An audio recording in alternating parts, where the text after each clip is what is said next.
হাদি বাংলাদেশের 18 কোটি মানুষকে বুকে ধারণ করতে গিয়ে সবচেয়ে বেশি সে বঞ্চিত করেছে তার সন্তানকে। 18 কোটি মানুষের দায়িত্ব হবে এই সন্তানকে আমাদের বুকে ধারণ করা। বাংলাদেশে বাঁচতে হলে কাপুরুষের মতো নয়, বিড়ালের মতো নয়, বাঘের মতো মরে যাওয়া উত্তম। আমরা খুনিকে ধরবো, সাথে সাথে প্রশাসনের বিরুদ্ধে যে সকল লোকজন রয়েছে তাদেরকে খুঁজে বের করে আইনের আওতায় আনতে হবে। প্রতিটা শত্রুরা ভেবেছিল যে হাদিকে মারলে হয়তো সবকিছু শেষ হয়ে যাবে। এরকম একটা জায়গায় যেখানে বিচারপতিদের বাসভবন, যেখানে এত সিকিউরিটি প্লেস, একটা জায়গায় একটা মানুষকে গুলি করে একটা সন্ত্রাসী নির্বিঘ্নে দেশ ছেড়ে চলে যায়, এর নিরাপত্তা কোথায়? আমরা আগামী বাংলাদেশে আমাদের জেনারেশন একটা চাওয়া, যাতে আমরা নির্বিঘ্নে নির্ভয়ে এ দেশে মানুষকে যেন আমরা চলতে পারি।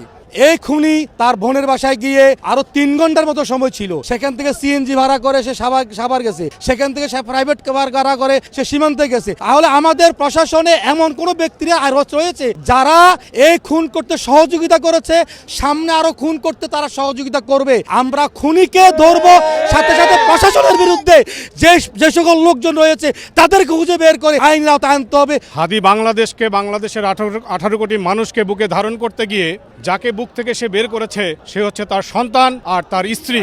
আর বাকি আমরা যারা আছি, আমাদের ধারণ করতে গিয়ে সবচেয়ে বেশি সে বঞ্চিত করেছে তার সন্তানকে।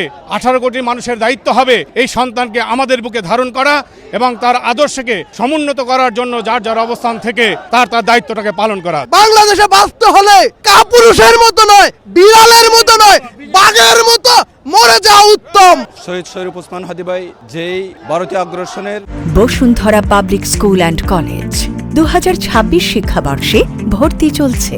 বিরুদ্ধে যেই আন্দোলন শুরু করেছেন, উনি মাত্র শুরুই করেছেন। ওনার পরে লক্ষ শরীফ ওসমান হাদি অলরেডি জন্ম নিয়েছে, যারা ওনার রেখে যাওয়া কাজকে মকসদে পৌঁছার জন্য কাজ করে যাবে। এবং শত শত লক্ষ লক্ষ ওসমান হাদি বাংলার আনাচে কানাচে অলরেডি জন্ম নিয়েছে। আজকের এই জানাজায় প্রমাণ করে ওসমান হাদি যে আদর্শ ধারণ করতেন, এই আদর্শকে ধারণ করে সবাই তার রেখে যাওয়া কাজকে যতদিন পর্যন্ত মঞ্জিলে মকসুদে পৌঁছাতে না পারবে ততদিনই আমরা এই কাজ থেকে বিরত হব না।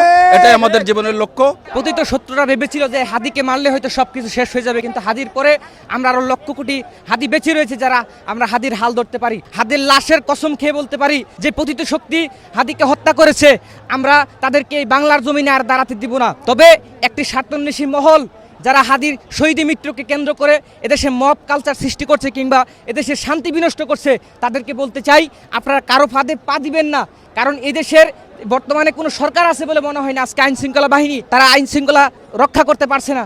আমরা চাই সামনে 12 ফেব্রুয়ারি যে একটা নির্বাচন রয়েছে, অবাধ, সুষ্ঠু এবং নিরপেক্ষ একটি নির্বাচনের মাধ্যমে একটি গ্রহণযোগ্য এবং গণতান্ত্রিক সরকার যেন আসে, এবং সেই সরকার আসলে পরেই এদেশের যে ভঙ্গুর অর্থনীতি এবং যেই রাজনৈতিক যে পরিস্থিতি আছে সেগুলি কিন্তু কাটিয়ে উঠতে পারবো ইনশাআল্লাহ।